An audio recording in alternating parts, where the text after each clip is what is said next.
Good morning, everyone, and welcome to the new media show. My name is Todd Cochran, and I have my co-host Rob Greenlee with me this morning. Rob, good morning. How are you?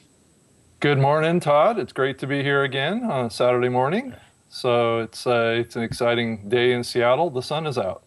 Well, that's something to be said in Seattle. Of course, it is. You do get your 8 weeks of beautiful weather, and then it's back into the misery, in my opinion, after that. Yes, yes. But we want to welcome our guest today, Thomas Curran, excuse me, and from Palladian at yourpalladian.com. Thomas, good morning. How are you?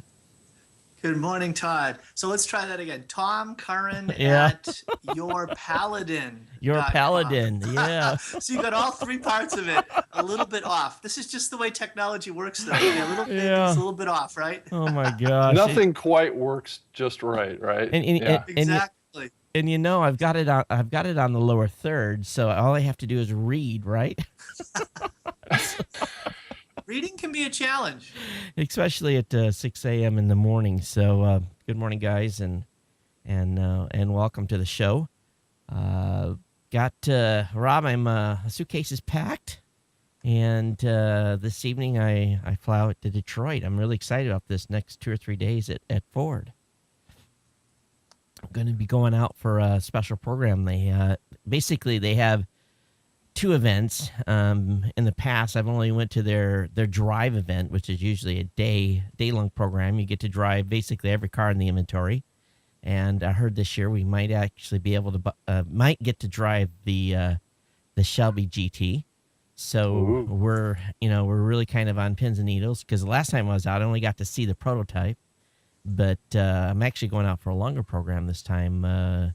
First thing Tuesday morning, I get to meet Woz. Woz is going to be out there, and a number of net celebrities, I guess for a better word. We're going to be talking about the future technology and automobiles and really where that's heading. So, you know, what I've been doing over the past day, let me just show you here, is getting all the GoPros ready and getting them charged so that when we do get to drive the Shelby, Mustang Shelby GT, and I hope it's the 550, we'll see, or 50, that I get to be able to put a GoPro on it and maybe get sideways. So You can always dream, Todd. well, You can always dream. they've got, what we did in the past was that their test track there is, for a better word, constrained in Dearborn. It's, you come out of the gate and you go over this little hill, you make a hairpin turn, you go down about a mile and around. And so there really isn't a lot that you can get aggressive on. And so, everyone just drives a car like they're driving on a street. And I get into one of their souped up Mustangs, and it's a stick shift. Not everyone there could drive a stick. And the guy's sitting beside me, and he makes a comment, and I'm like, no, I know how to drive a stick. And he says, well, have you ever laid down rubber? And I'm like, well, yeah. And he says, well, let's go. So I'm like, you mean I can wrap this thing out? He says, oh, absolutely. He says, we got plenty of grass if you get sideways. So I'm like, okay, let's go. And we left the line stunned. Well, first of all, the whole line because there's like 100 people there. The whole line was stunned because I just basically floored it, popped the clutch and held the brake and just smoked them right there on the... And when we got to like a quarter mile to this first little hill, we did get a little air. Now, I think the guy's grip got a little bit grippier on the, holding on, but we stayed on the track and had a great time. And the guy told me, he says, when the Shelby's ready, I'll let you drive it. So we'll see if I don't know if I'll be able to smoke. They may not let me smoke the tires on a six-figure vehicle, but I sure would like to. So, Todd, So is it Todd, in a... Todd, if we start a new media show, do we get to drive really cool cars too? It's really weird. I did a tech show and I was covering Ford a lot on stuff that they were doing with everything with their technology and their vehicles. And I got an invite like 3 years ago, and from there it's just been a whirlwind. We've got actually 2 writers from Geek News Central that's coming as well, so it's not just me. So it'll be a great week, a great 3 days, and then I go see my mom for a couple days, and I'll be back here next week. So Todd, yeah. so is it kind of like an add-on accessory to the car to have the front wheels on brake, but the back one's not? Is that how you did that, or? Well, no, and you just all you got to is hold lightly, and you overcome the back Okay. brakes just get they're spinning on the brakes. Don't get me wrong. Well, yeah, that's why I was asking the question. Yeah. Yeah, so it's just a matter of horsepower over friction. So okay, so anyway, enough of my exploits about talking about cars. We're here to talk about new media this morning. Good morning, everyone that's in the chat room, and welcome, and those of you that are watching live on live stream today. But we're actually going to be talking about a potential well, not a competitor, but a company that's got a contender a here. contender, yeah, a company that's going to Yeah. So, when Rob emailed me and actually told me that we're going to have you on, I was pretty excited. I think I met you guys before. Were you guys at NAB or? So my co-founder Josh, he often will have his the computers that he designs. He will design them in a very special way to highlight the internal component of this or that major tech company. And so his computer designs and units have been displayed at CES pretty much every year for the last 4 or 5 years. So you might have met him or seen one of his units there. Okay. Well, I guess the first thing we should do is we should tell the audience. Why don't you tell the audience a little bit about your company and what you guys are building and what you're bringing to market, and basically all the the 3-minute elevator pitch. Sure, absolutely. So I started a company with Josh Sniffen is his name, and we started this company about 4 years ago with the intent of making high quality professional broadcast available to people who are not professionals. So the prosumer, the high-end consumer who sees what the internet makes possible. You see this very high quality live video streaming and productions, but if you attempt to do it, it's very complicated. There's a lot of parts and pieces, a lot of different components that you have to try to get to play together nicely. And then all of a sudden you've got these needs for all these different kinds of adapters and different kinds of cords and cables. And not only that, it's expensive, right? The cameras, if you want to be able to do a multi-camera shoot or in very high quality, very, very expensive as well. And then it requires a lot of technical expertise just to do the care and feeding, just to set up, to execute, to break down, and then just to monitor. So our goal at Paladin was to try to come up with a solution that would be capable of doing this professional quality in a way that was affordable and easier. Not easy, but easier. And so we tried to simplify a number of the pain points and the stress points that are involved in trying to do a high quality live production. And so we started this because we were both involved in a nonprofit organization that did lots of video production. So there were lots of presentations in different kinds of venues, and we had to wheel in all this gear, set everything up, and then execute on the production. So often it was a live presentation, and we'd want to record it, project it, and stream it. I always remember, we'll talk more, I'm sure, about those 3 things. You want to project that video in the live room itself. You want to record it to disk in high quality, but you also want to be able to stream it, which was, again, this thing that's been emerging over the last 10 years. And in order for us to try to accomplish that, it was enormous, the amount of challenges. So over the last 4 years, we've been developing and deploying these solutions that have become ever more refined and ever more capable. And finally now, our 4th iteration of our solution, we feel like is ready for prime time. And so we are bringing it to market. We call it the Paladin. And it's an attempt to actually provide you a video production suite in a backpack. So there's our homepage when you land on it. And so that little unit that you see in front of you can replace 3 to 5 pieces of equipment that are typically involved in a live production. And so our goal is not to replace the high-end professional gear, but to give entry-level professional gear, and make that accessible to the high-end consumer, to the prosumer, to organizations that maybe don't have huge budgets for technical expertise or for capital expenses. I see in your system that you're using basically you've basically tied into Wirecast with a build a box and made it very portable. And it looks to me like you guys have also done something very cool that I've seen no one else do, is build an iPad app that goes on top and basically does a call into the Wirecast API.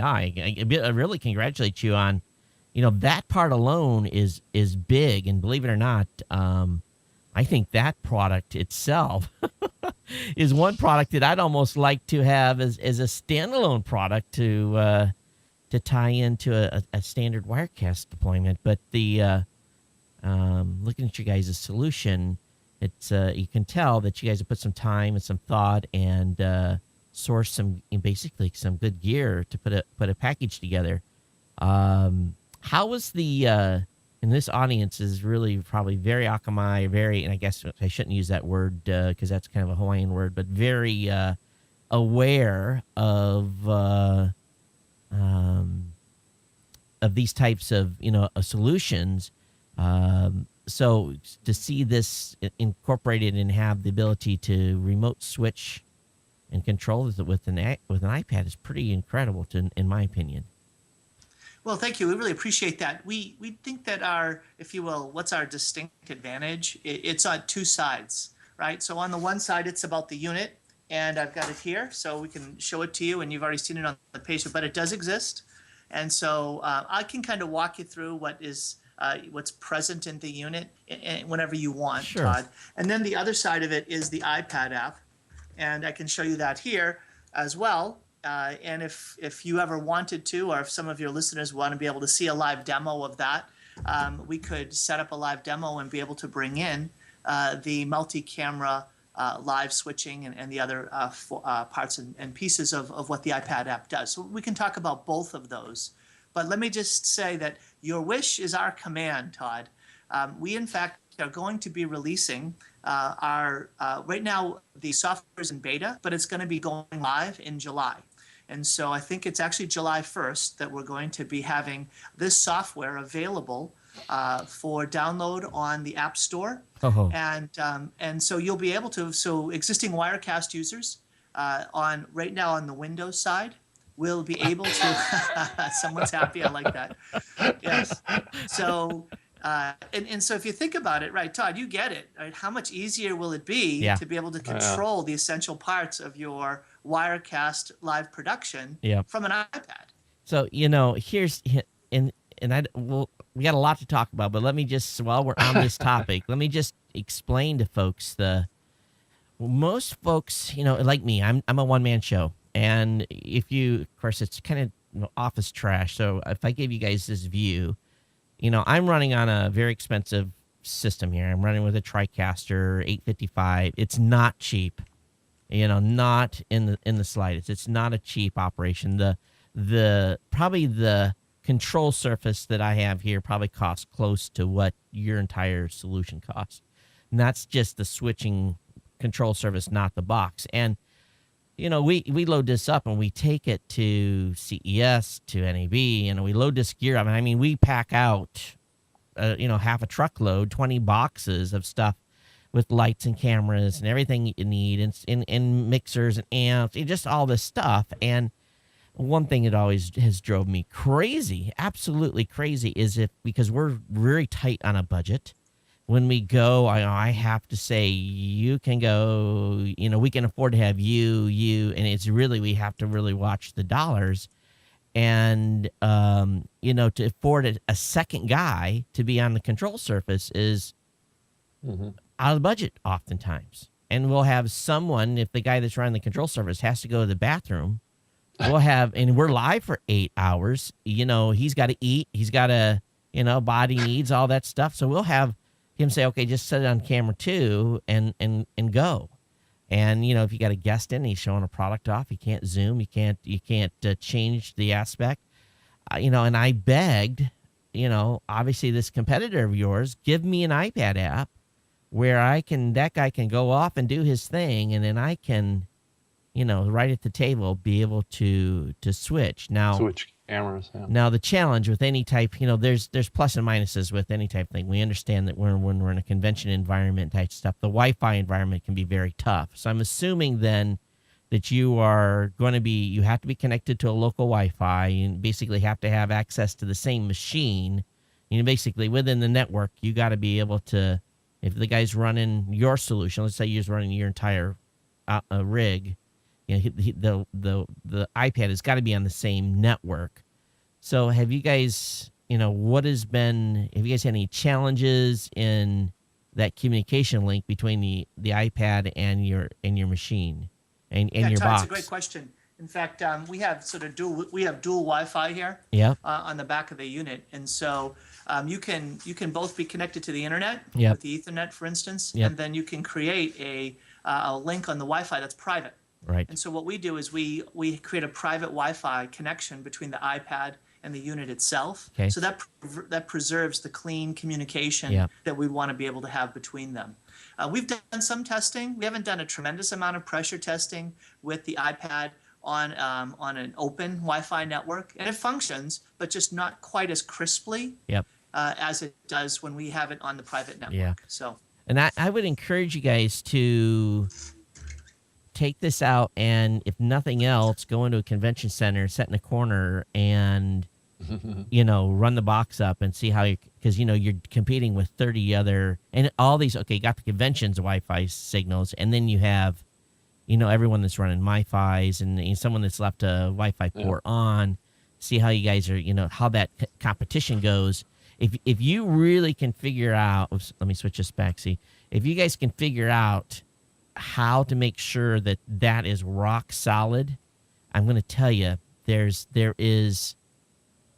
going to be heroes. It is, but just based on experience, I think you will find challenges in these high Wi-Fi density spaces. And it's, if you're doing something in a church or you're doing something in a small venue, I don't think you're going to have a problem whatsoever. But I think it's the high venue, high concentration Wi-Fi areas that could prove to be proved challenging. I know.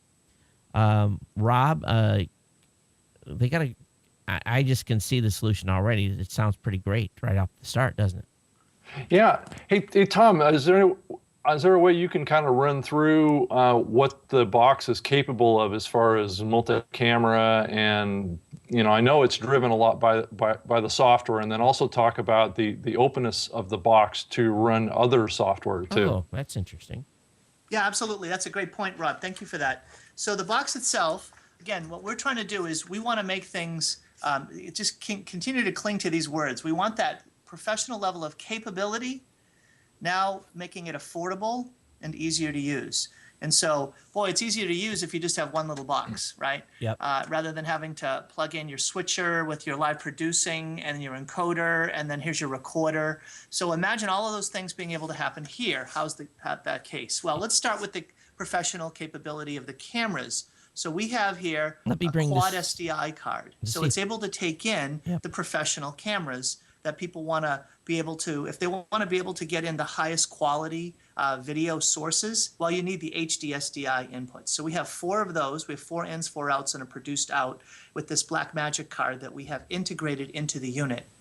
As well as if you have some sort of legacy cameras around or cameras that you still find very valuable, this can also ingest FireWire camera, USB cameras as well. So that's something that we can take in different format cameras through the different sources. And when we have encoding software that is capable of it, we can also take in cameras over IP. And I'll come back to that at a later point in the show. But let's just say you have a rich opportunity to bring in lots of sources of video. And so one of the first distinctivenesses of this is that this is the smallest unit you're going to be able to find that can ingest 4 HD SDI cameras and continue down the line, continue down the chain for the other things that it can do. Now, as Rob said, the box is agnostic. It's a very small, powerful computer that's optimized to ingest and encode live video, encode video. So this box can run Wirecast, or it can run VidBlaster, or it can run the Livestream Studio software. It can run FMLE, Flash Media Live Encoder, or Casper CG. There are lots of different types of software that you can put on here. And that's one of the things that we think is very distinctive about this. It's not an appliance that's locked down. Right. It's your video production suite. And so you bring to the box the software that you are comfortable with, that you are accustomed to using, that you think is specially designed for the purposes that you want to make with it. And so we've worked with Wirecast software ourselves for many years, so that was a natural first step for us. But we also like some of the capabilities that VidBlaster brings to the table, as well as Livestream Studio. So again, it's pick your flavor, put it on the box, and it can work. Now, I can keep talking, or you want to ask another question?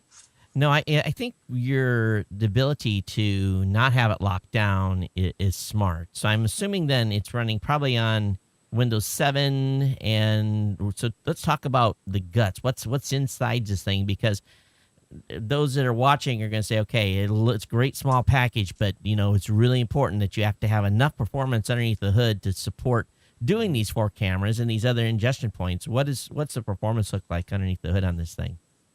So the box itself is running on Windows 7 Pro.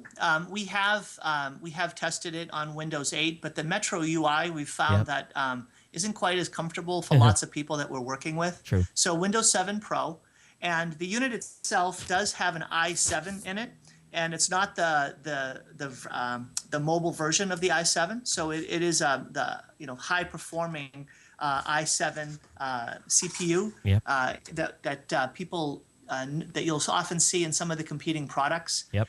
In order to be able to encode multiple video streams live and then be able to broadcast them. Yep. If you went to nfc-systems.com, nfc-systems.com, you'll see that's a link to my co-founder Josh Sniffin's website, and you can see some of the types of things he's been able to do with these computers. So it does run with a Windows i7. It has the Blackmagic card, as I mentioned. It has the dual Wi-Fi. Is there something else that you'd like to know about the sort of internal guts of the system? Do you know how much RAM you guys have got stuffed in it? So this one, the one that we have right here, has 16 gigabytes of RAM, and the hard drive we can put in there is up to 1 terabyte of SSD drive. So was NFC-systems or NFC systems? Which nfc-systems.com. Yeah, there we go. And if you go to that site, you'll see some of the computers that Josh has built. Oh, he's only built a few. Yeah, just kind of sort of.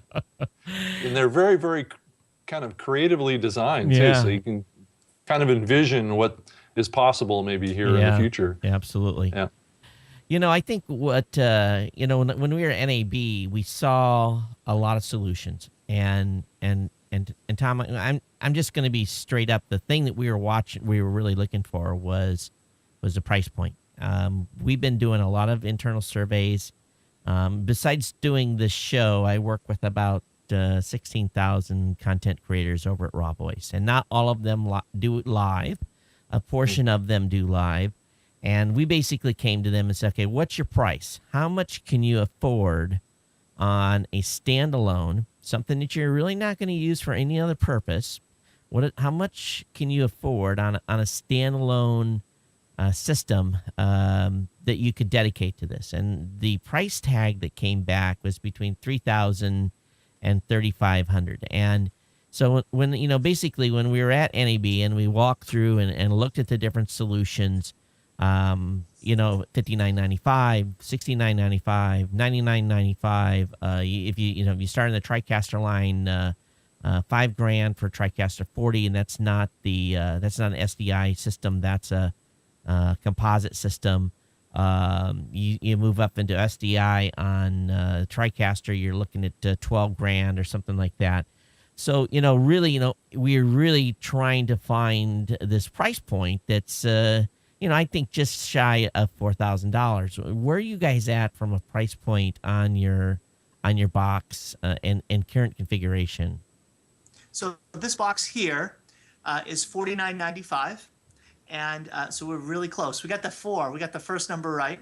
Yep. And so the nice thing about this box is that it can function as a standalone system, Right. but it can also function as your post-production workstation. True. So it plays multiple, if you will, potential values, Right. because it could be a fixed asset in your studio, Yep. but it also allows you to, again, throw it in your backpack and all of a sudden you're mobile and you can do lots of things because of the extreme portability.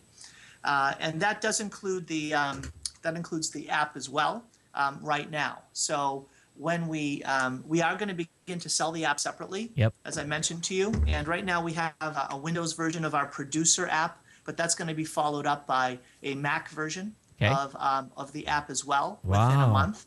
And then we have other apps to come Okay, that so- will be so- add-ons to this. So you said you're building a Mac version of Backup. Where I guess I missed something. So you got a PC-based box.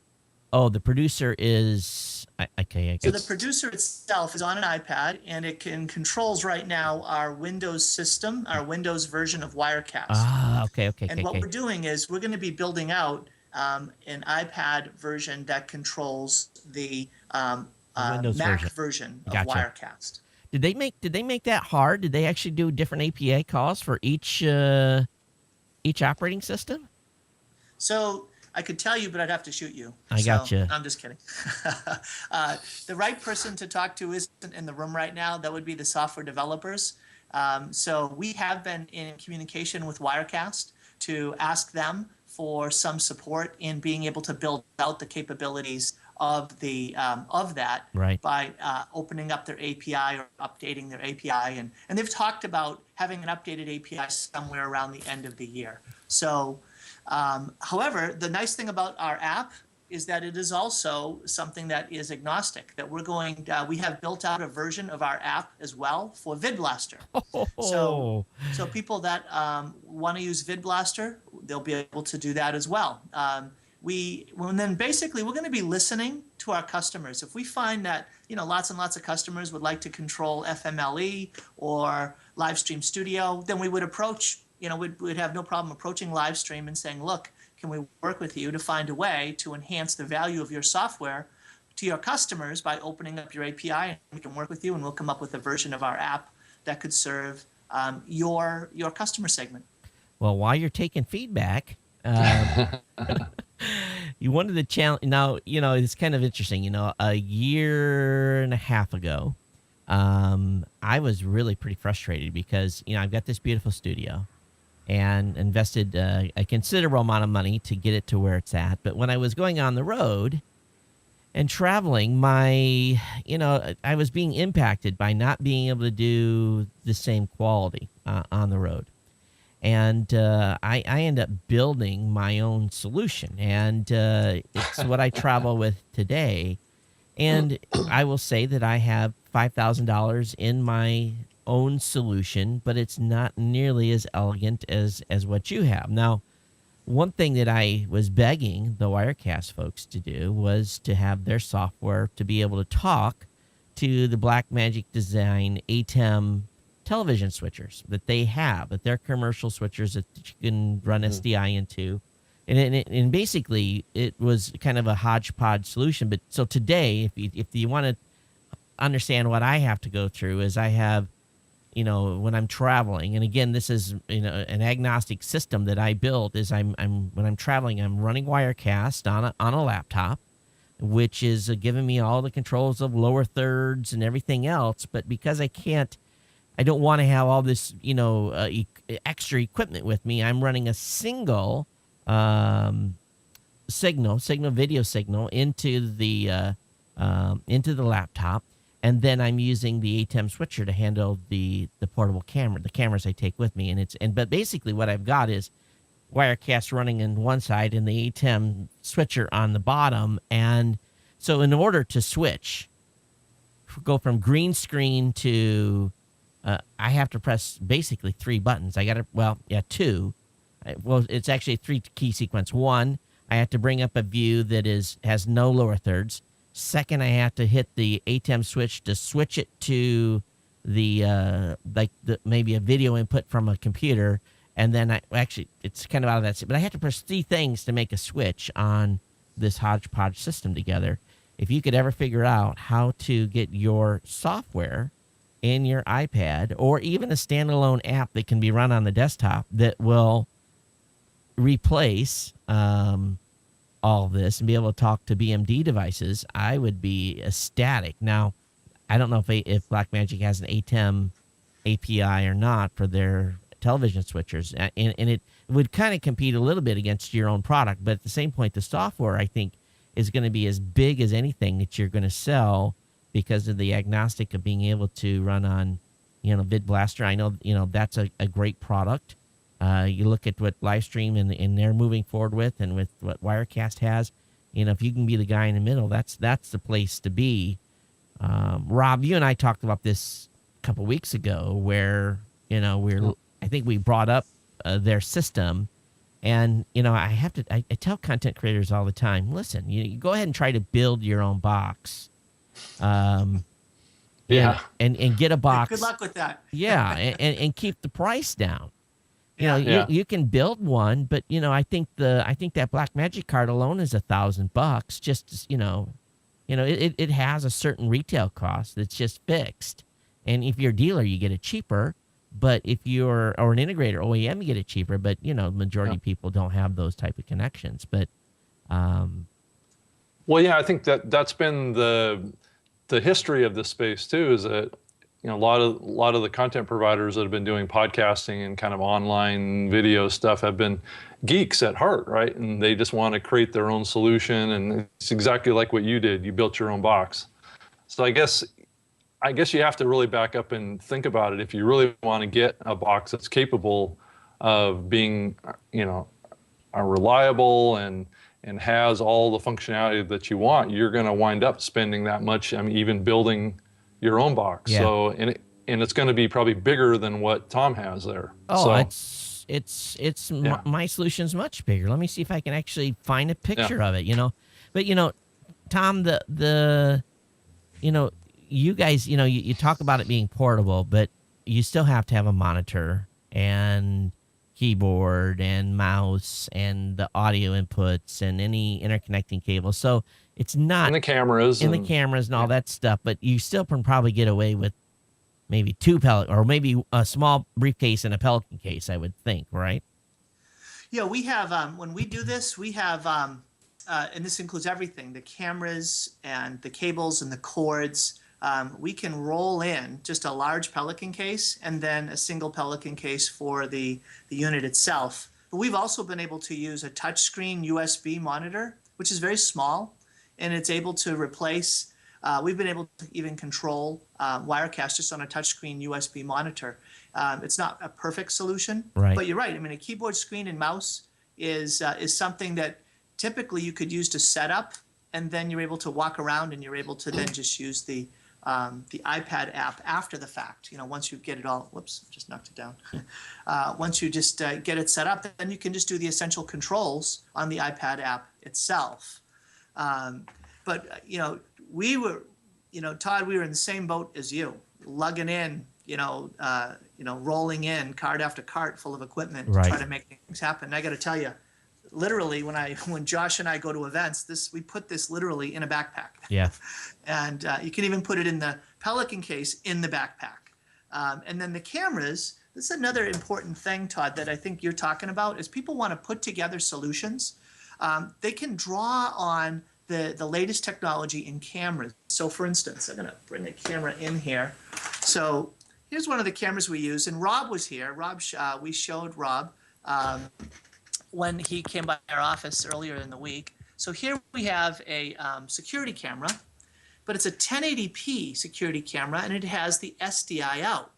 And it makes all the difference. And we have a special lens for it, and it gives the most amazing quality. It's just the most amazing quality for a multi-camera setup in a fixed studio like yours, Todd, to be able to switch between cameras in a way that has in a way that has the ability to link them into the box. You know, the key is what? The key is the ability to take these cameras into the box that makes the box so special as well. So if we can get the cameras into the Paladin, then the cameras can be drawn up as sources. You can switch between them using your favorite software, and then you can encode and broadcast again through the software that you have.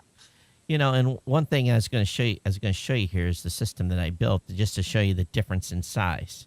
So what I did is I bought the largest Pelican case, or actually not Pelican case, the largest travel case that would go on an airplane. This is the largest box you can actually check in legally. So what I had there is a Blackmagic Design preview and out. I have the ATEM television studio. I have a because of Blackmagic working on, they made the audio input a little weird, so I couldn't come out of a Motu and go directly into the ATEM. I had to go through a converter box to convert it into AES, and then AES into the ATEM. So really, that if you look at this third item, that item's only there because there's a limitation of the ATEM to take a direct video feed, an analog video feed from the Motu. But what it ends up happening then is I end up having, you know, the Wirecast running. I have the little ATEM software switcher, and then I have a third computer I use for audio recording. Now, I do audio and video, so I've always run those separately and never extracted the audio from video, largely because it's better to have two recordings in one, and I can save the day if something goes south. But so imagine, in the back of the box, I stuff everything else.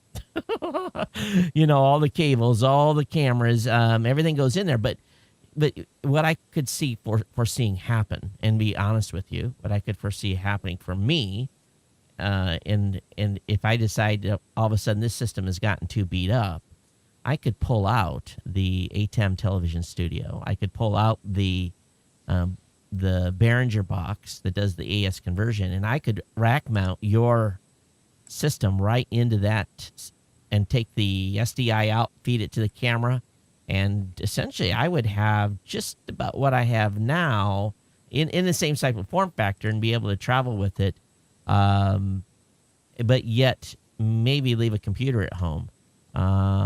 So there's different ways to package things up. I understand that, but this is for me was a done out of frustration of not being able to have quality gear. So let's look at the cost there. Okay, so we got $600 for the monitor. We've got $1,000 for the ATEM switcher. We're up to $1,600.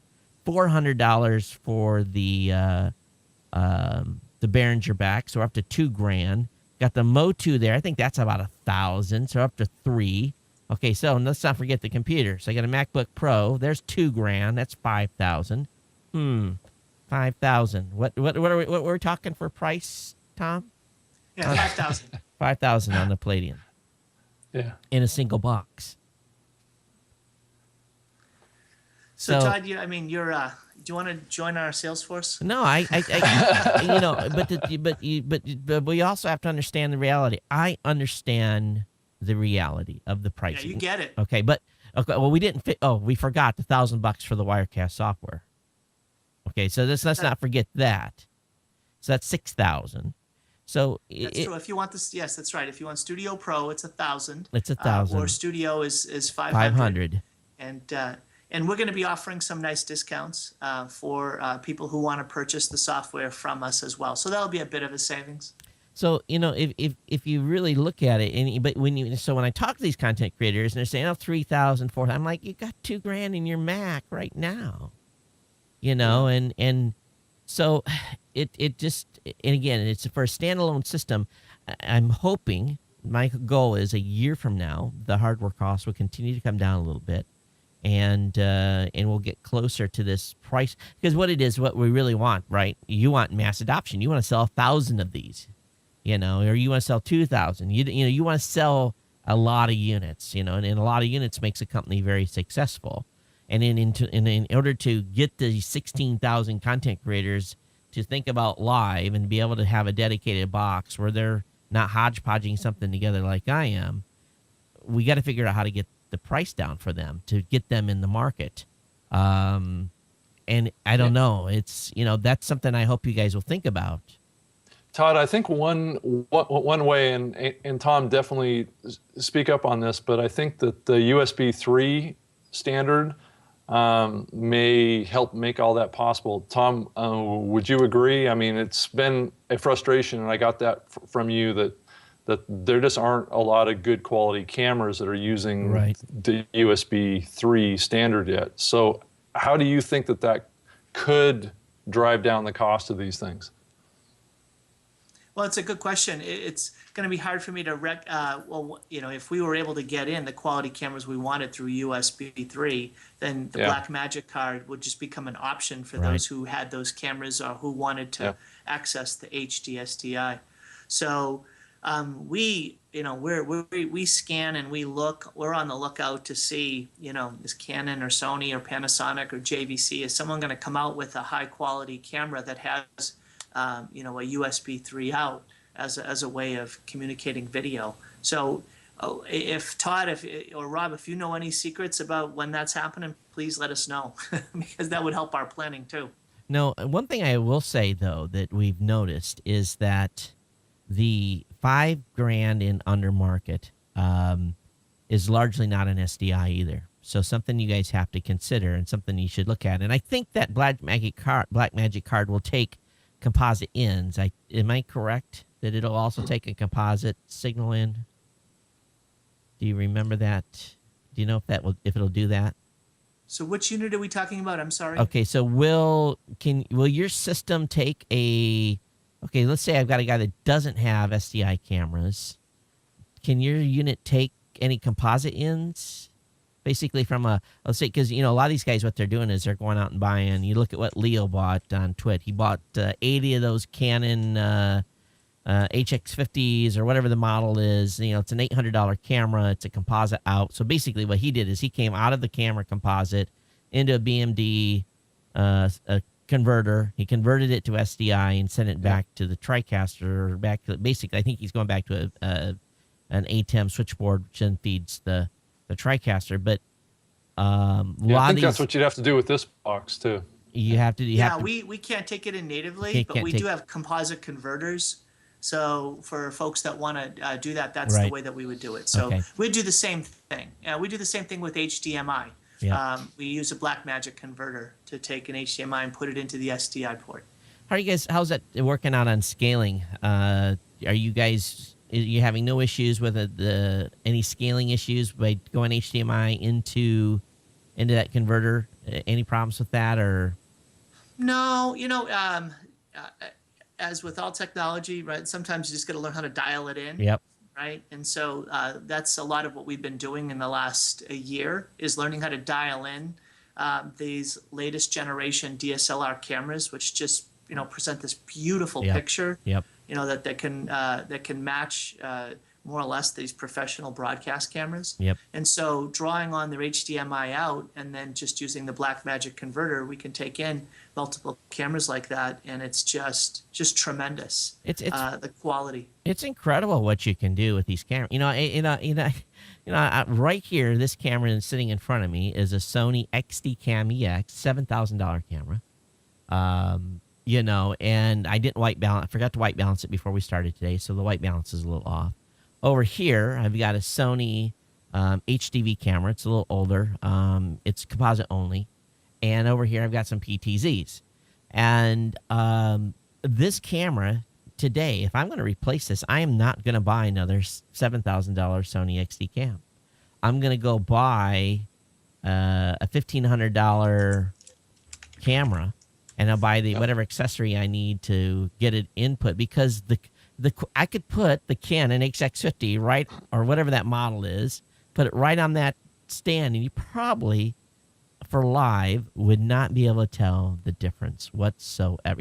It might have a slight variation or whatever, but there's no need. These SDI cameras are fantastic, and that little one that you had, I was real interested in. Matter of fact, I'd love to have you send me the part number on that. The cost is coming down rapidly, and I think that's the thing that's most exciting for me, and it's just going to empower more people to be able to do live stuff. And with boxes like yours, the portability is important, to be able to go out and do shoots. And, it can be a business too. People forget that. I recently, when I first built my portable system, it just happened that I got a gig locally. Someone knew me, that knew I did this type of stuff. And a couple of weeks beforehand, I was thinking about, okay, I got to hump all the, I need a trailer to hump all my stuff there. And I built this portable system. And the company had originally paid the previous year $25,000 to live stream an event. They had a professional company come in Honolulu and do that. I came in at a fraction of the cost. Actually, I shouldn't say a fraction, a divisional of the cost, and did the same exact thing. Was able at the end of the show to hand them their product, basically hand off the master recordings. And my setup time was about an hour, where they had to allow these folks, other company, to come in a day in advance and had a truck outside, so people could actually do this as a business. If it's not only they're doing their own personal live stream to recoup cost, it's possible now to compete with these bigger companies. Todd, that's an excellent point. And when you asked me what's Paladin all about, we look at ourselves not, first of all, as trying to sell a product, right, but rather as trying to grow our customers' business. And so that's one of the things that we're doing as we're just now starting to bring this to the market, is that we're bringing it to people for whom the product itself can be this solution to them overcoming some pain point and actually growing their business. And so we see this as really powerful enabling technology. And the second thing is that what our hopes for at Paladin is that we are more than just a tech company, but that we can be a place where a community of users can gather and give feedback and share insights and say what's working and what are the other difficulties that are happening, because that's where we've come from. We come from the community of users and tech guys that have tried to put together MacGyver solutions. And so we don't want to leave that. We don't want to say, okay, we've been part of the community of users and developer of solutions like you. And by the way, Josh messaged me and said, that's a really cool solution you came up with, Todd. So if you get Josh saying you got a cool solution, that's impressive, okay? But, so we're part of this community of users that have developed this technology. And now we want to bring that technology back into the community, draw a community around, and then say, let's keep improving this thing together. We want to be utterly responsive and our ear to the ground listening as we are not only developing solutions, but we continue to use them ourselves. So we really want to stay close to the ground when it comes to implementing and listening to a community. Josh, I know Josh is watching, and he's gonna laugh. You know what my biggest fear is with my portable system is that when I walk off the airplane and I go to baggage claim, and actually I'm on my second case, and we won't talk about the company that I shall never buy a box from ever again. But, I arrived in Chicago a year ago, and as the box was coming off the from luggage, the front of the the front cover was missing, and everything was exposed. So, part of the solution too is making it rugged enough to support getting on an airplane and moving around. Looking at your box, it's perfect to be able. The best solution is to walk and carry that bad boy on the airplane with you and put it in and check luggage. But the way I travel, sometimes that is just not possible because I'm going to have two computers in a bag already. Maybe I'm, you got to make a trade-off. Do you check the cameras or do you check what do you check? What are you willing to lose? And so, when I put this system together, I said, okay, if it makes 2 years and I can get 2 years of work out of it before I destroy it or before the airlines destroy it, I'll be happy. So if you guys ever do go into the point where you're going to package this up so that it's going to be in a 19-inch rack and you're going to have maybe a fold-out monitor or something like that, please, please, please research heavily the bounce factor on this device. you know, you put it on a shake table and make sure that the cards are you're not going to come out, because I've been lucky. I mean, every time it comes off the conveyor, I'm just like, whew, it made it, and then I get back to a hotel or wherever, and I plug it in and turn everything on, and if the screens come on, it's like, woohoo! I'm 90% there, but I also have a realist that at some point, by checking this gear, I live in Hawaii. I have no choice. I can't put it in a car. I know at some point in the future I'm going to turn it on and it's not going to turn on. It's just the way it is, And but believe it or not, the biggest weakness out there is checked 19-inch racks. They suck. They all suck. They're none of them are built well and light. That doesn't go together. Two words don't go together in the space. But I'm digressing. But I can tell you all kinds of horror stories. Tom, do you actually offer a rugged case that's part of the accessories kind of options for this particular unit? So during our next the time when I'm not talking, I'm going to walk away from the screen and I'll bring it in and I'll show it to you. So that way you're not thinking I'm walking away from you. Okay. But yeah, we do have a rugged case. And we have the foam inside specially cut to be able to fit the unit nice and snugly. And if you remember, Josh, with his background in NFC systems, he is so accustomed to understanding the plight of shipping these, exquisite computer designs through the mail. Yeah. So getting on a plane is difficult enough. I won't name the three-letter companies and the short word named companies that do the shipping, but we use laser cut foam in a hard case. Right. I find, believe it or not, the shipping companies are easier on these things than the airlines are. You go to the boarding area and you hold your camera up and you watch your box come off the rack. You watch it come off the rack and watch it get thrown onto the conveyor. Not set, thrown. And you have fragile stickers on the outside. You have handled carefully. You got spray paint, and not only that, TSA. Oh, those jerks. TSA's even worse. So what I've done now is all my lids have Velcro straps. I used to bungee them on, but now I have to, I use Velcro straps to Velcro the lids on so that when TSA opens up to quote unquote inspect, that when they put the lid back on, they at least have to put the Velcro strap back on, even if they don't latch the cables. Yeah, Todd, I think that the baggage handlers have a competition going to see how far they can throw the cases, right? Right. Or better yet, you you can buy little G counters, and go ahead and put a G counter in a box and see the G's that are impacted on. They're horrible. Go ahead. All right. Oh, so it's nice. It's right in a. Yeah, that's a nice case. Yeah, it is. So that'll probably survive. Yeah, that would survive. Yeah. But what the solution that I need with that is I want the solution that's a little bit bigger. It's going to have the monitor. It's going to have the keyboard. It's going to, I want to be able to roll into a place and. Yeah. I can show you if you'd like to see it. I can walk over and I can show you the rolling case we have that we plug in. We can fit not only the unit but also our DSLR cameras. I have the one camera here behind me. And then there's another camera I have on me right now. So if you wanted to see how big that kind of solution is that we roll in when we're doing events ourselves, I'm happy to show you that as well. I think it's important for you guys to understand that, you're selling the box, and that's the focal point.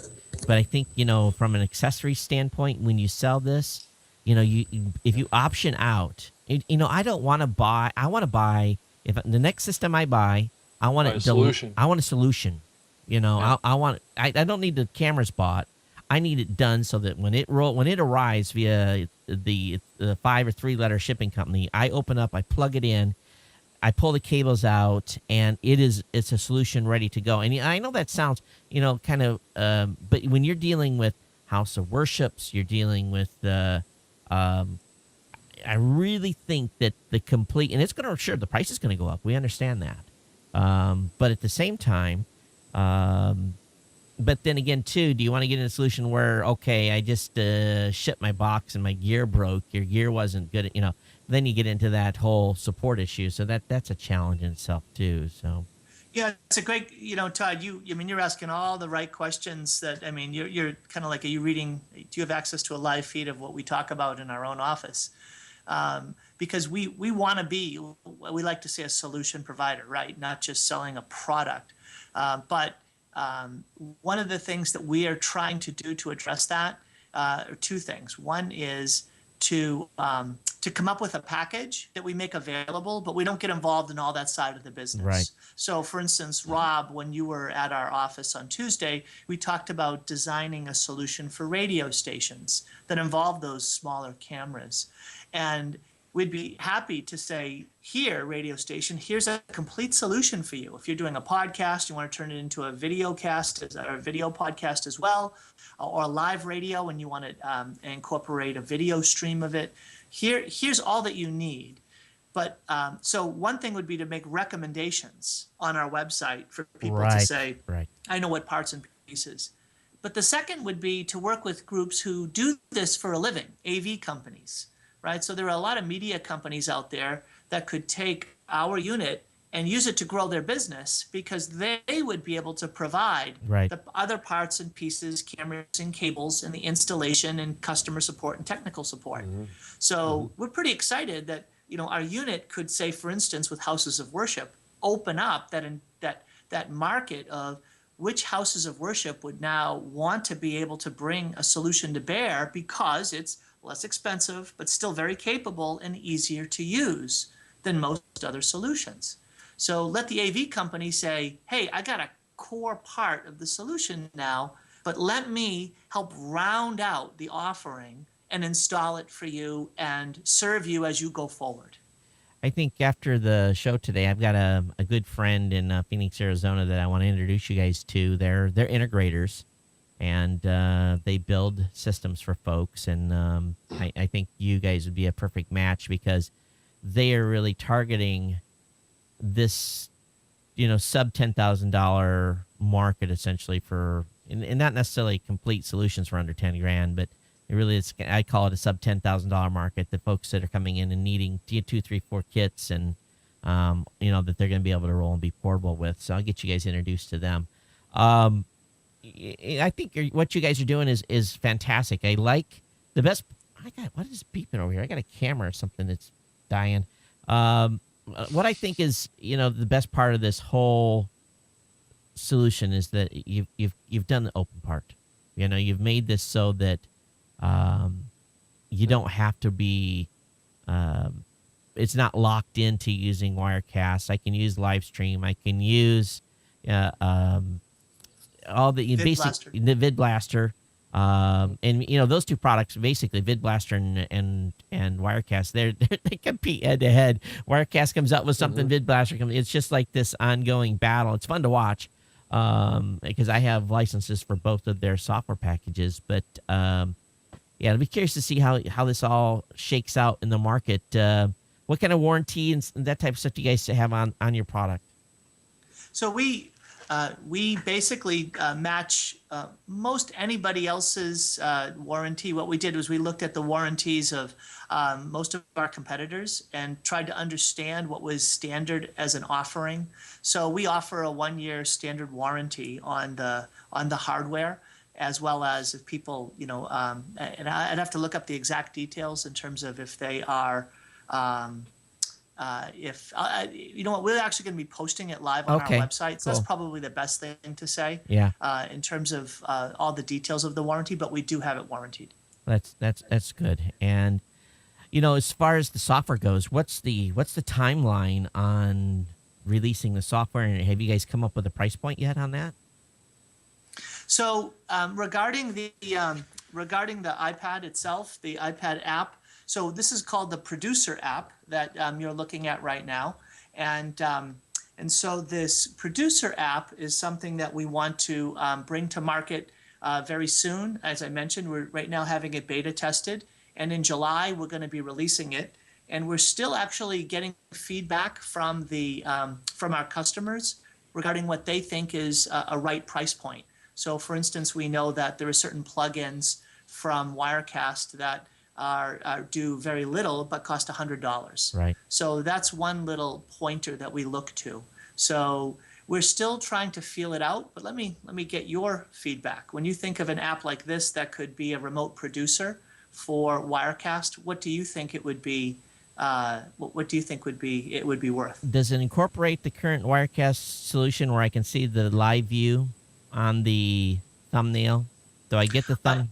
It doesn't right now. That's not part of what they make available through the API, but we have some creative ways that we are going to be making it intuitive to understand which camera they'll be switching to. Audio controls in it? So what we're doing is we're releasing the remote producer first, and the producer is going to be the essential aspects of what a producer would want to be able to do, Okay. not at the professional level. So we're going to be coming out with a more professional, a professional app later in the year that would have a variety of controls associated with other aspects of Wirecast, things like audio or other kinds of settings. Rob, I'm going to ask. I have a price range in mind, and Rob, what do you think? What would be your price point on that? I think it's probably reasonable, in the $100 range. I know what this has entailed from a development standpoint. I better be careful because I'm going to piss people off. It would be at a minimum price, $99, at a high-end price, $300. Because, and I think anything in between there is believe it or not, is reasonable. If you understand what it does, the key is though you have to be if you're a multi-man team, it doesn't make any sense. If you're a one-man team and you want to stay clean on your shot, this is worth to me. It's worth a lot. I would pay $300 for it myself if that was the price to do what it's simply to, as long as I can still have the main guy running and I can have another guy over here that if I can switch, does it work interactive at the same time? Does one have control or the other? Is it both? Two people can have control. Yeah, not only can you have you can have someone at the keyboard with control, you can also control it yourself here. Okay. And as well as other people on other iPads if you wanted to. Okay. And I will preface this with, you guys have got to really work on the protocol to make sure that the communication link stays up. And I think you should put some disclaimers, and when you sell it, you need to put some disclaimers in that if you're in a high Wi-Fi environment, you could have trouble. Because I know you will, just based on, I've run other types of solutions like this with other vendors that have apps, and it's just you're connected 1 second, the next second you're not, and when you go to hit switch, you don't want that to be a and if ever And that's not going to be a real common issue for most people using this thing, though. It depends on the. Yeah. It could be. It all depends on the Wi-Fi environment. If you get enough Wi-Fi signals in a building, it's an issue. And the way people are with devices, I think you would be shocked if you have an Android device and you go into any venue and they have a Wi-Fi sniffer and you can sniff out the variety of Wi-Fi signals, and you will be shocked at the number of people that are running. The iPhones are running it as a hotspot. iPads running it as a hotspot. That's true. It's a major competition, and they're all on top of one another. 16 channels? And to be honest with you, Tom, if you guys can figure out a way to wire it, it'd be better. It'd be better. It's still worth it. It's still worth the price if you can wire it. Everybody likes portability. But if there's a wire hooked up, I know this thing is going to work. And if you that's a good point. That's a good point. Well, so as you know, with the dual band Wi-Fi, we think that's going to help a bit. Okay. But then there's this new protocol, the AC Wi-Fi, that's going to be coming out. We think that's going to also help with the stability as well. Yeah, because I could see putting that, that if that sits right up on the, interviewer's desk, and I got a little tilt pad, and I can just reach up there and hit it. Man, beautiful. It's fantastic. And I think if you look at some of the other solutions, I know a guy that's selling not as he only has audio control only for the TriCaster, and he's charging $100 just for audio control. So, I keep begging you guys want to market, go build that in case again maybe a limited market, but go build the same interface for new tech, and there'll be a lot of people lined up to buy it. It's because I know a guy he's got a solution that is really expensive. You have to buy the hardware and everything to have this external switcher, and and people just don't. Just look here. Let's look right there. That's what I'm dealing with right there. For my system, and you can't see it real well, but all these lights. That's what it takes to make this. And I'm only using a small portion of what the system's capable of right now. So.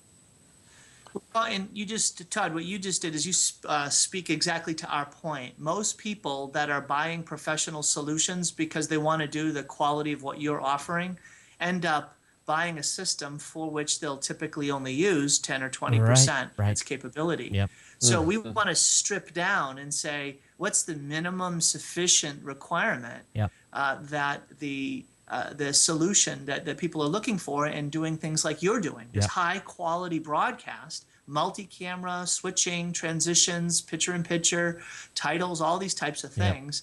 But strip away all the extraneous things. I don't need 16 SDI inputs. 4 will be fine. Yep. I don't need all the different transitions. If I just can put in a couple of titles and a few different picture-in-picture options like VidBlaster or Wirecast or the Livestream Studio software offers, that's going to be plenty for me, and yet I'll still get the quality. So that's what we've tried to put into the iPad app itself is what's going to be the most essential thing that I'll want to do in the production itself, and you nailed it. It's the switching. Maybe I'll want to turn on a broadcast or turn on the recording, or switch to a pre-built media asset. Those things are all going to be available in the app itself. And the neat thing is that Rob can talk about this because I'm not really doing a demo of it here, but Rob, who was just with us earlier in the week, he got to see the quality and the latency of the actual video that shows up on the iPad itself. As you know, Todd, one of the great challenges of trying to work with an Apple device when it comes to streaming video is the latency, the great delay that's involved in working with that video. And so we've been able to strip back the latency from what would be typically around 10 seconds down to 0.8 seconds. And it's still an extremely high quality picture of the video that's being switched and being part of the program out. And Rob got to see that. Yeah. I was just, maybe a second delay or something like that or less. I mean, it was really quick. 0.8 seconds. Yeah. One thing I wanted to ask here is, as we talk about a box like this, and Tom, I'm sure as you look at the market for this of being able to build a business on creating a solution like this, what is the opportunity out there that you see as you look out like maybe a year or two about the opportunity for people to create their own business offering services using a solution like this to other people? Now, granted, there's going to be other people that are going to want to buy this for their own solution, right? So they have, a regular event that they do every month or every week or something like that they want to have a solution. But is there an opportunity for you or me or to buy one of these boxes and create a home business around it, going around doing events for other people? Well, you really that last word, events. In fact, a number of people that we've done demos for, people that have seen the box when we have just now started to show it off, they think immediately of that live event category. And it's like, I'm a video production company or I'm a videographer, And if I can offer live, boy, that's a huge competitive advantage for me, because still right now the solutions are very expensive. And if I can do multi-camera and I can do high quality, wow, this is just amazing. And I can do the live switching on an iPad. I can be a one-man team. All of a sudden, I'm a wedding videographer with 2, 3, 4 cameras. I'm a live event, sporting event. I'm an educational setting situation. People who have that sort of visionary capability, they're like, I see it. And it's this small and it's this inexpensive. Wow, I'm going to make that up in the first month. I want to see if I can bring up a web page here. I want to show you guys something too. And some people say, well, it's only got 4 inputs. Well, the thing to think about this, and it's the thing to think really is, let me see if I can bring up their whole family. Okay, do I have it up? So if you're on BMD's site, they have video hubs. And while these solutions they're pretty inexpensive, but really what they allow you to do is, if you have to have more than 4 inputs, if you just have to have more than 4, you put a video hub in front of this, and you can have as many inputs as you want. It takes an extra person, so it's getting a little more complex in the setup, but you could have 10 cameras, 20 cameras running into a video hub, and then you just pick the 4 lives that you want at the time, and you route those over through the video hub. And, this is what a lot of folks are doing, and what this really does is allows you all of a sudden, if you need, because you don't The scale. you don't right. need, if you need the scale, but you don't want to, you don't want to go to the big box, the $35,000 or $45,000 solution that will take 16 inputs. You can still have the $5,000 solution with a couple of $1,000 video hub, and you can actually, you can really scale as big as you want. And that same is true with the USB. There's the Intensity Shuffle Right. that you can put a shuttle, true. that you can just plug in a bunch of USB cameras, because it's not just 4 SDI inputs. Right. It's also FireWire. It's also USB. And then I think, again, a big opportunity is going to be video over IP. So Yep. here we are having a live program using Skype. Yep. Right. I think that RTSP streaming is going to become increasingly integrated into solutions. We know that we've been able to do that with VidBlaster already. I will let you know one of the things that we're developing. It's not ready for release yet, but we have a proof of concept. And again, I showed the app to Rob. We have an iPhone app that will allow you to do video over IP, whether it's over the local network or even over the internet. So now all of a sudden, your iPhone will become a video source that you can draw into your live broadcast. Oh, that's How striking is fantastic. that going to be? Well, let's talk about that implementation. And you and I need to talk more, because so here's my concept. Here was my concept last year for CES. And let's really look at this at a big scale. I got this 10 by 20 broadcast studio. We've got 4 camera shoot. We've got everyone's wired up. Everyone's good. But I've got 3 floor teams that are on the floor. They're out finding cool stuff. And so what they're doing now is they're shooting video. And every 2 hours, they're coming back and handing me an SD card. And we go ahead and we splice what we want up. What's better is I get a text, Todd, bring up iPhone 1. And bam, we switch in iPhone 1. And here's the guy that's in the other hall, found a very cool product.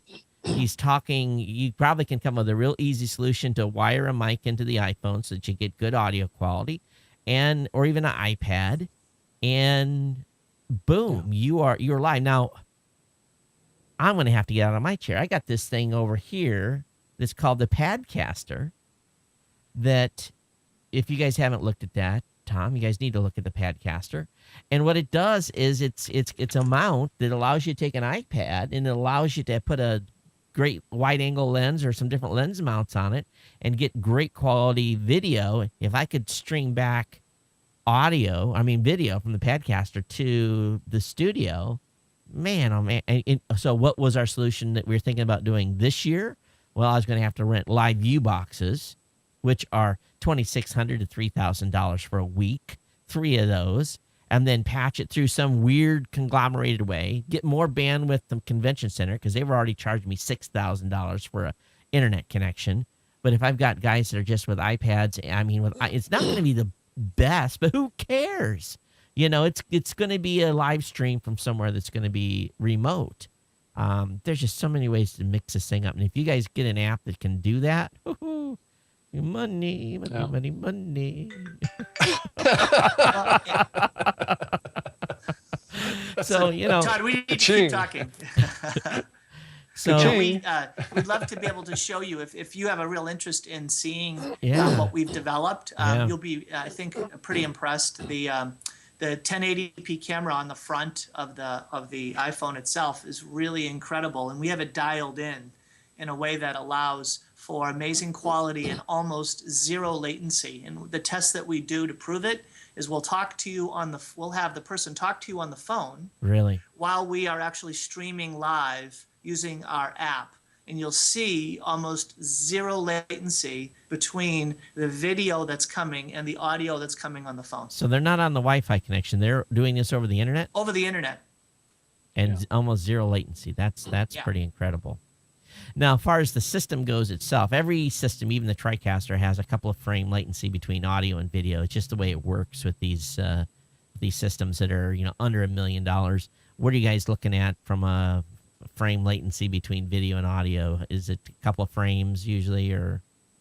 So I think that, so the answer is I don't know enough about that. Yeah. I don't know if that's really going to be a function of the encoder we're using.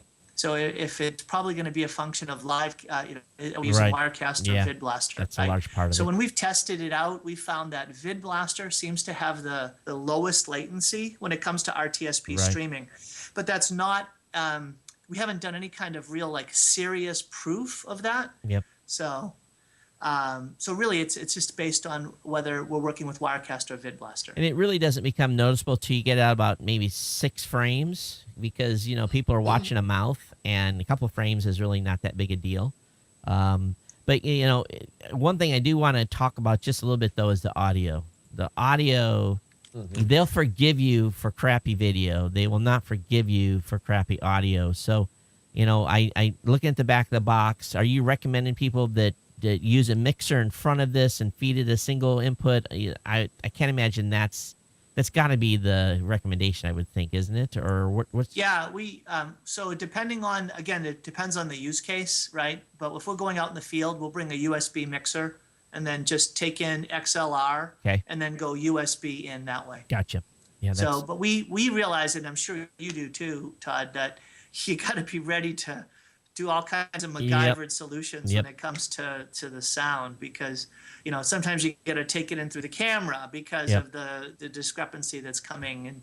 And so it just, that I think is still one of the unsolved big challenges for streaming audio and video, is just getting that high quality audio synced up beautifully with the high quality video. Yeah, and it's nothing's going to be perfect, you know. And we find when we go, we've had to use solutions before where we take a wireless receiver and Right. jack that into the audio input on the. And then sometimes you're praying that there's not a impedance mismatch, but we've done that before, and that sometimes, especially when the two sources it can get a little squirrely. But it's just, you know, it's only going to get better with time, and you know, as the CPUs get faster Yeah. and more powerful.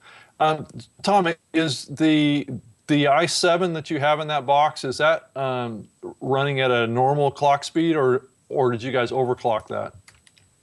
So Josh could give you the best answer to that, but depending on the Okay. system that he's designing, it might involve overclocking, but I believe in this instance, it's really a matter of undervolting. And so, Okay. Todd, you might appreciate the amount of power that's required in a system if you want to do this kind of high quality streaming. Well, the full load on the box is 75 watts. wow. So we have stock clock rates on the i7, but what we do is we undervolt it, and that's some of his sort of secret sauce capability. And so we're using a lot less voltage. And that keeps the So- heat down. Yeah, that's interesting. You undervolt. I'm gonna have to go and look that one up. That's new. I I'm a geek, but everything I ever heard is overclock and more speed, but undervolt. That's kind of is it because you're trying to? Heat. It's just heat. Yeah, it's all about heat. If you Because- keep the heat down, the processing power can still be there. Yeah. It's generating less heat, which causes less degradation of the circuit board and processor, I Right. guess. So the cooling that's needed, and so the ability to have a box this small with an Yep. i7 in it. Yep. It's really Yep. a matter of how do we keep the heat down so that it's not going to fail. Yep. Understand completely. Well, very, very cool. I tell you, you guys are doing some cool stuff. Where do you think this whole, we talked about the product a lot, but let's just talk about the space. What are you guys seeing trend-wise? Are you hearing some of the same type of, people that you're talking to? Are you hearing some of the same sort of pain points? What do you think people's biggest, pain points? Get away from cost. Let's just Right. talk about pain points that people in the space are seeing right now. Yeah, so capability to complexity. People want the high capability, doing that high quality video, but without all of the darned complexities of getting things to work together in different formats and needs for adapters and multiple key pieces of equipment. Yeah. If you can simplify things, and again, I've referenced Josh a number of times, is please don't ever say it's easy. You can say it's easier, Right. but don't ever say it's easy Yeah. because it's not easy. True. And I think that that's one of the things that we've found is that people who are trying to do professional stuff can be pretty forgiving because they understand just how complex it is Yep. to try to get these things to work. So our hope is that we will continue to push the bar higher and higher regarding making things easier. And I think that's where this community comes in. I talked about we want Paladin to be a place for a community of users to come together to share insights. And this is a roadblock, and how do I handle it, and how do I overcome it? So that's one of our big hopes, is that Paladin can become a place where a community of users come together and share their best insights and share victories and defeats. And boy, I tell you, we've had some defeats. But and I've been in this. Rob. How long have I been streaming? I since show. I don't know, since what, 2007, 8, something like that? Yeah. So it's been a while, and Yeah. there's all kinds of I'm on my third box. But the thing is, once you get into an ecosystem, then you kind of are, until you decide to make a major shift, because you've invested so much stuff. The upgrade paths and stuff are cheaper when you're in an ecosystem. Do you see yourself coming out with more boxes over time, a wider spread of a couple more price points? Is that in the future? Yeah, so we want to listen carefully because the first box really was designed based on the ideal that I had in mind for Yep. it. And that's what we built. We built out what we consider the ideal box that's accessible right now in terms of what's possible. Yep. This multi-camera live, high quality, et cetera. But we want to listen carefully because is the market going to tell us, is this community of users going to tell us, we want a smaller box that has fewer capabilities and it could even be less expensive. So do they want, 2 HDMI inputs? What do they want next? Do they want a battery pack based input? Yes. Or do they want the bigger one? Do they, give us an alternative to the $17,000 16 input solution and make it smaller and make it less expensive as well? So we can go up or we can go down, and we have sort of designs in mind for both, but we don't want to guess. Yeah. So coming up with this box, we're going to listen, and then from there go bigger or smaller. Well, boy, you ready for an email? Please. It could be a long one, right? It could be a long one because Yeah. I've been chasing this thing for a while, and I'm fortunate.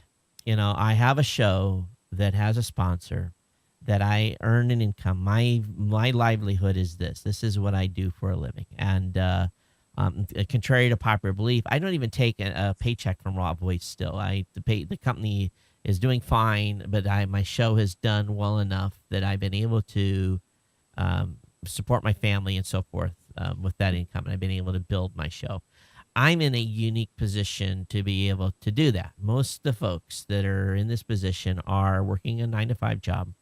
The folks I work with, they're coming home and they're recording something, and they're hodgepodging stuff together, and they understand where they need to go, because we are at a point in this space where webcam's not going to cut it no more. We need to have higher quality. Content's always king, don't get me wrong, but you are getting a divergence where you have the major broadcast companies that have billions of dollars are coming into our space. You have, and they're bringing digital in, and they have high production and high cost, but we're also trying to get people that are in our space to compete so that they can move up a little bit on the totem pole and grow their audiences and grow their quality. I went to NAB with one goal, was to find some sort of Chiron solution for myself that was under $3,000. Doesn't exist. Does not exist. You say Chiron, it's immediately $10,000 and more and plus. And why do I want a Chiron system? I want to be able to do a production. When you go to ESPN and you see those fly-ins and all those fancy graphics, that's Chiron, and that's run by a very, very expensive video graphics machine. But we're at a point in this space. Now, Todd's Geek Show doesn't need Chiron coming in. I don't need all these flash and animated graphics and, do all this crazy stuff. But I want it for my people that I work with. And so, when you go to NAB and you talk to people, the immediate, it's always 5 figures immediately. So we're trying to make them understand, hey, there's this other market that if you dumb down the product a little bit and remove all this extra stuff that we don't need, there's a plus, market. Todd, also closed captioning. It's definitely coming, right? It's just those kind of capabilities need to come into this area, and the high-end broadcasters are coming down looking for lower cost solutions, and the independent creators are looking to up their game. So eventually there's going to be parity in this space. But at the same time, we have to be realistic on what the price points. And the thing is, Tom, you got a company, you got employees, you got developers, you got a space, you got electricity, you've got overhead. That all costs money. That's not, we have to understand that too. So stuff can't be delivered for free. This is not a free space to work in by any means. But if we can figure out a way to do economy of scale, the key is the economy of scale. Tom can't afford to lower his price, Rob, unless he can sell 1,000 units. If I can tell him I can move him 1,000 units, I'm sure Tom can come up with a good price for me. But at the same point, where do we get to a point where we can move 1,000 units? Where do we get where the economy of scale is at that point where we find that sweet spot? I think we're close. But also I think there's education that has to be done too. So one thing I would encourage you guys to do, and maybe this, it probably goes against every marketing strategy in the book, but head to head, here's a single box. Here's what it costs. Here's what it costs to build this on your own, minus the integration. And you do that head to head, and then we can start educating the content creators. Say, listen, this is just what it costs. You can't expect the company to eat bread and butter. They got to be able to make a profit. And like I say, I think we still are allowed to make a profit in America, aren't we? Maybe. Yeah, maybe. But it's very, very cool what you guys are coming up with. So $49.95. It's mine. I own it outright. That's an exciting price. So what's the complete package, Tom, of software and the hardware? What is included in that $49.95 price, and what would a typical buyer of this need to buy in addition to that? So what we would want to find out is, do they already have cameras? A lot of people will. Yep. So we'd want to make sure that those cameras would be able to be integrated.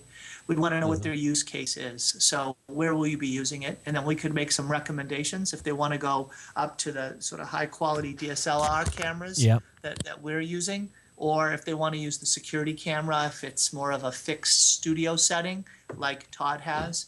And so we would be able to make recommendations. And I think that's where this whole community concept will come out, is that we can make some of those recommendations.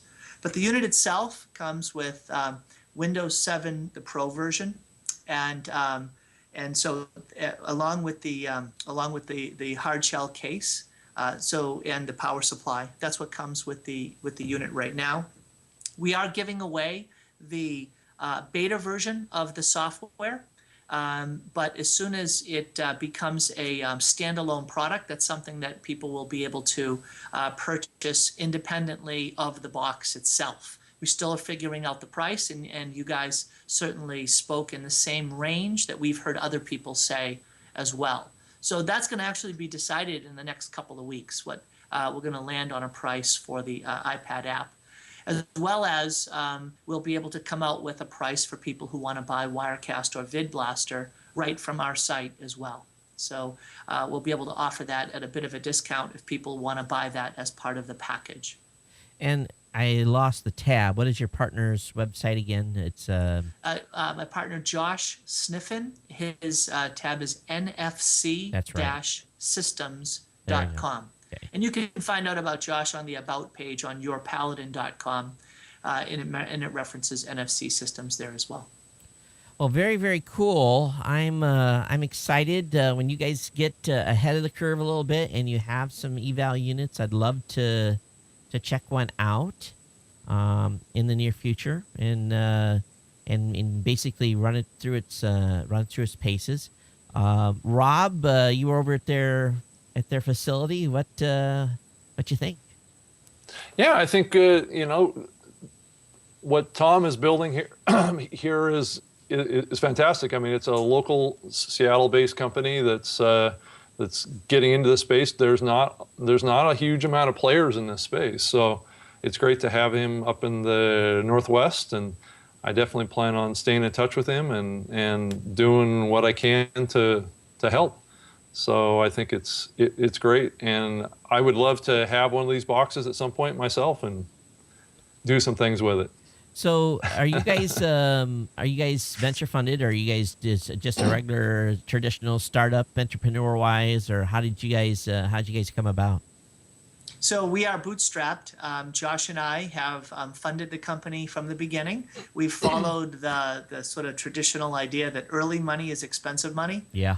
And so we've been able to hold off the need to take money, even though we've had opportunities from sources that maybe we didn't want to get connected with. Right. Because when you think of live video on the internet, there are lots of different uses for it, and we have sort of uses that we want to be able to support. So we are actually at this point going to open ourselves to take in funding from the right people, because as we start to go to market, we want to go to market strong.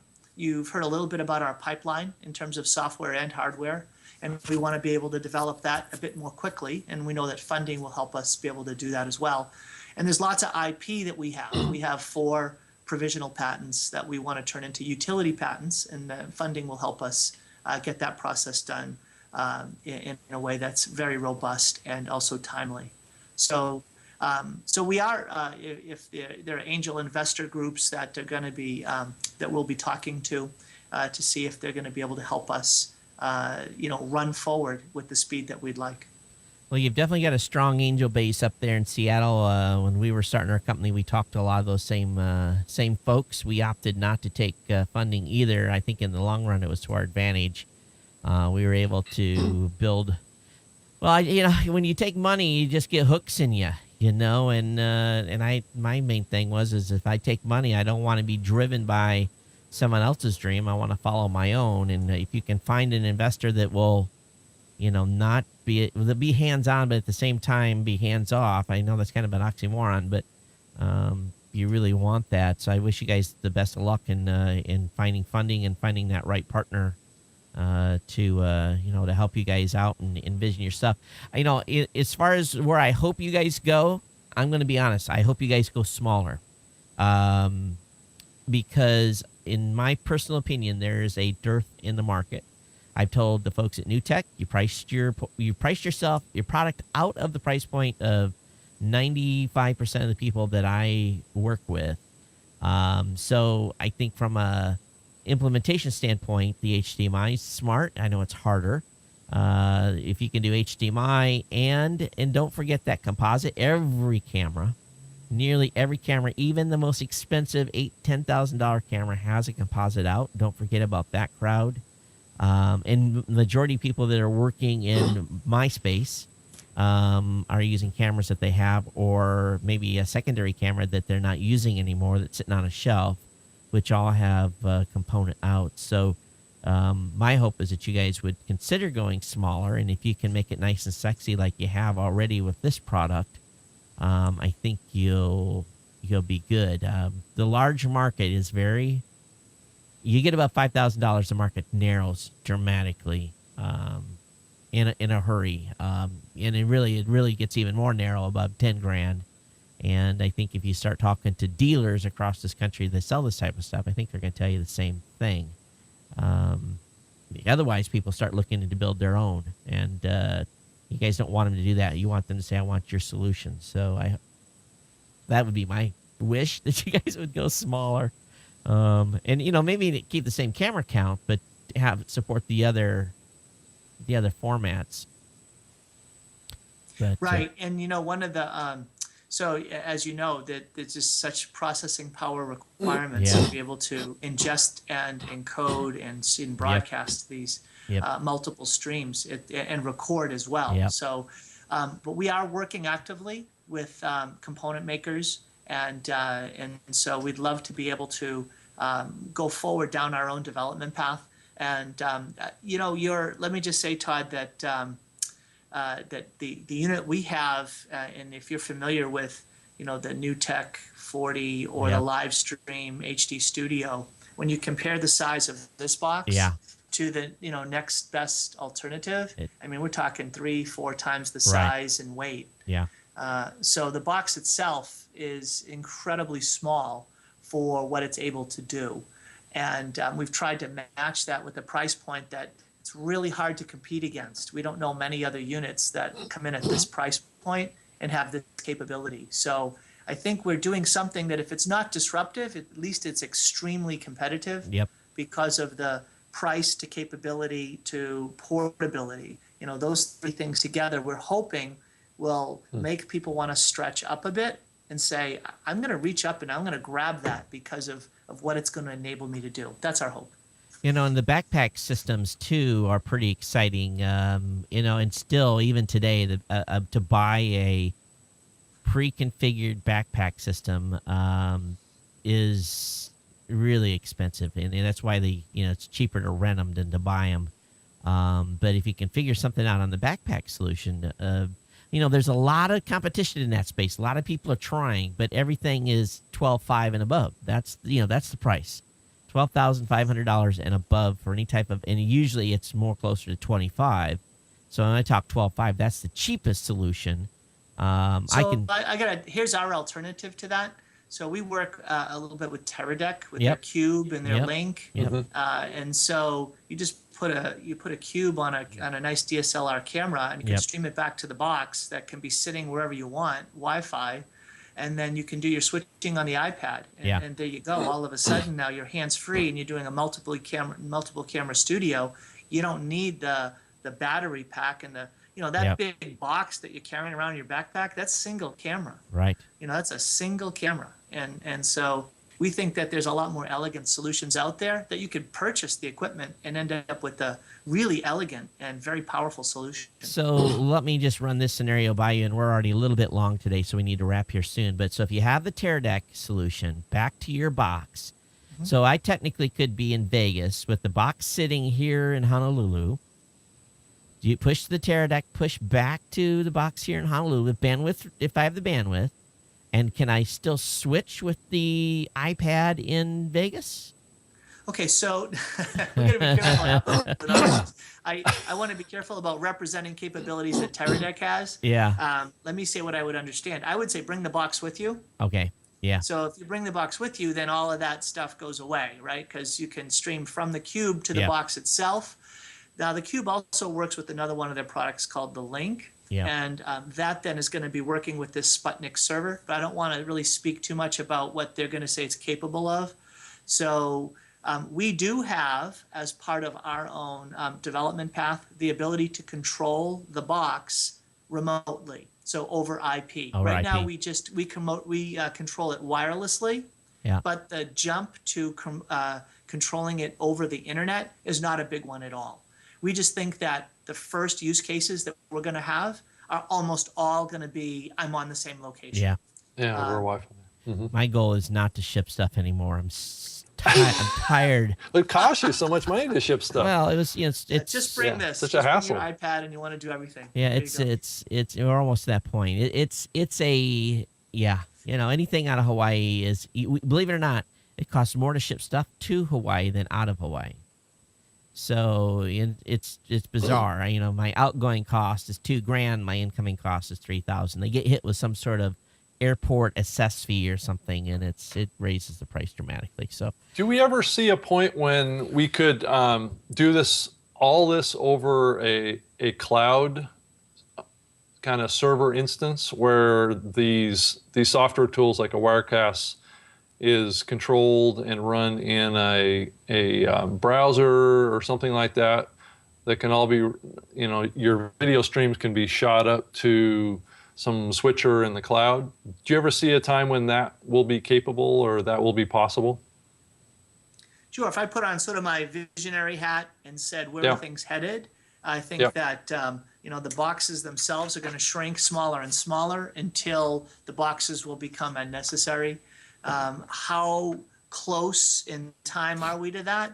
And will it replace all the need for boxes? I don't think so. I think that boxes are always going to be able to provide for higher quality. So the 4K cameras, 3D cameras, what's coming next. So the boxes are going to be asked to do more rather than just go away. But Right. they will go away for an increasing number of use cases. And I think that this will become your encoder. So Yep. if you can stream cameras wirelessly to the iPad, and then the iPad is still the controller, you can send it off into the cloud where your software can reside, and then you can do your streaming and switching through the CDNs, et cetera. But I think that there's going to be a need for the box for special use cases, and that's where we want to be thinking in that visionary way that you're saying, Rob. And so pursuing both in sort of a longer term vision is, I think, where we're also headed. Well, this market's so exciting to me. It's it's an ends to a means for me. This is it's kind of strange. I'm going to say this. I don't care what size the live audience is. I want to be live. My real audience is definitely in the people that are subscribed to my show and will download it and will watch it on a on-demand basis later. But what I have found is that the live makes you a much better content creator because you're forced to be better. So it's ends to a means. And that's just my use case scenario here in this studio. When we're in different places, the use case changes. But I think the live portion is just going to continue to grow and grow. And I look forward to see where you guys go. Rob, any final questions or comments before we wrap this up today?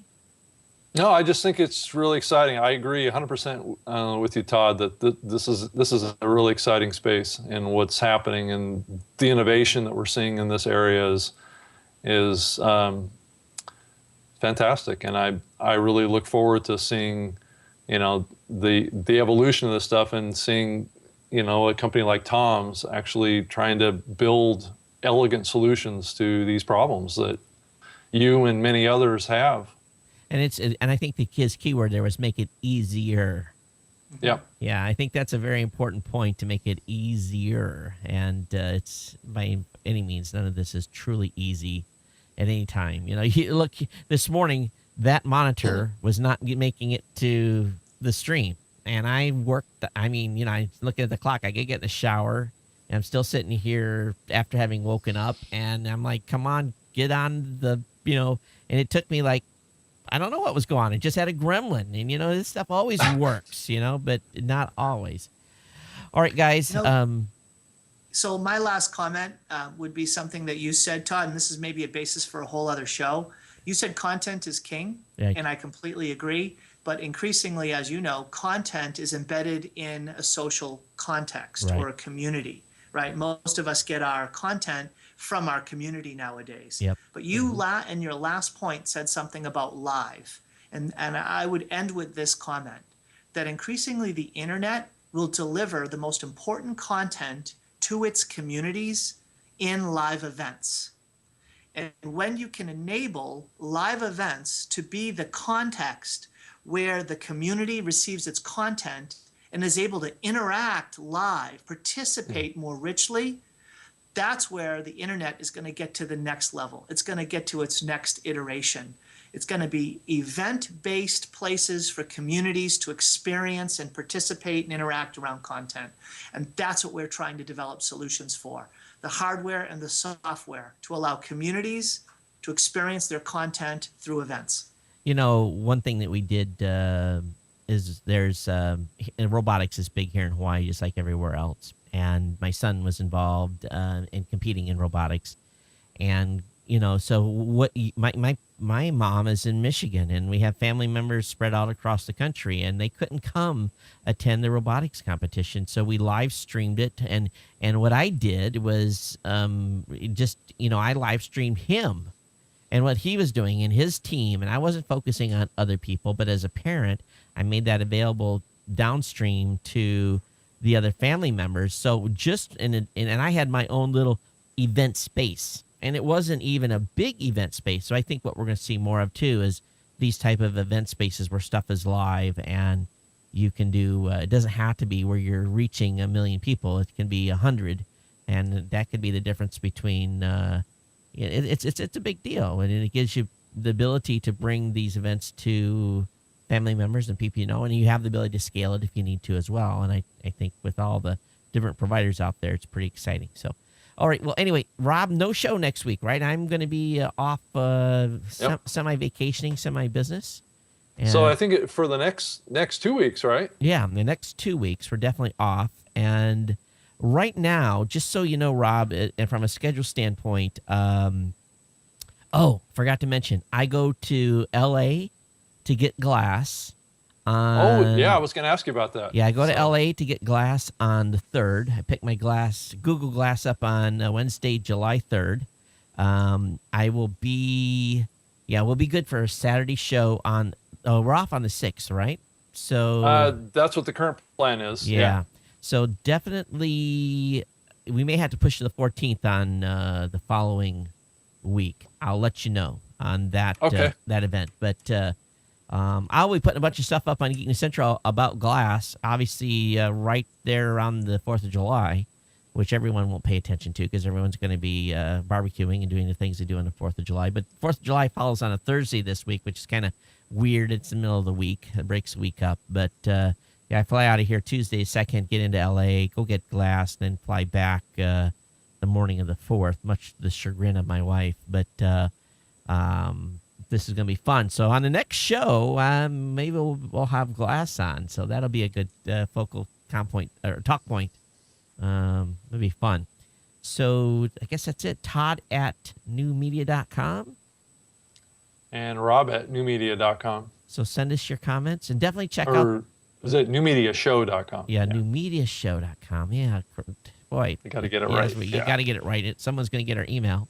And make sure you get over and check out Tom's company at YourPalladian, PALADIN.com. Check out their products and services. And if you're a new media creator and you're not quite in the market for this, I'm sure that they would appreciate your feedback as well. They got a contact link on the webpage, and just tell them what you like, what you hate, what you love, what you want, and they can take that on board to make their product, this product or their next product, to better. And Rob, you've seen that you're up there in the Seattle area close. You can go up and check out what these guys are doing from time to time. Keep us informed. That's right. Oh. And Tom, when you guys are getting ready, if you got something major that comes out, please shoot us an email, press release, whatever you got. We'll definitely cover it in the show. And you get ready to introduce the next product, we'll have you back on. And it's been great chatting with you today. Thank you very much, Todd. I really appreciate the time. And Rob, thank you for coming down and visiting. It's great building a relationship with you guys. I hope that we could become more fully part of each other's community of users. Yeah, I think I love to, and like your guys' attitude on this thing too. That's, you go to NAB, and who do I meet? A bunch of snobs, and and it's true. It's true. You know, they treat you like you. You don't have $1 million to spend. Go away. Let me have my Grey Poupon. Tom, Wait a Tom, minute, you don't have $1 million to spend with us? Why am I on the show? exactly. Tom, are you going to be taking your little road show down to these big trade shows? You know, Streaming Media West or East, and Yeah, the National likely Association of be at, Broadcasters. Streaming Media West. We were at Streaming Media East. We were down at Infocom. And so next year we'll be at NAB. We'll probably show up in some manner or form at CES.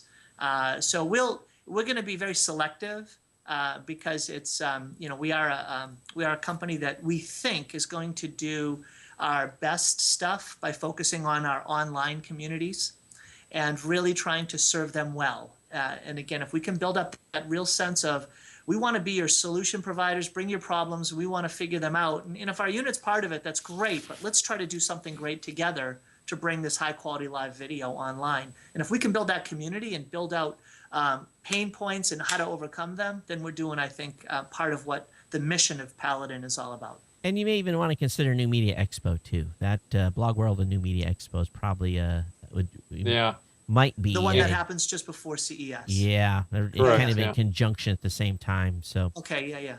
all right, guys. Everyone, thanks for being here. We went way long today. I hope we've been getting feedback, by the way, and I didn't read any feedback in the show today, but we're getting feedback. You guys are loving what we're doing, and more coming. And if you've got vendors you want us to talk to, blast us. We'll definitely get them scheduled. Rob is taking care of that. But again, Rob at newmediashow.com, and make a suggestion, and we'll reach out or make an introduction. That's how it works here as well. But everyone, thanks for watching or listening, and we'll see you next time. Take care. Aloha.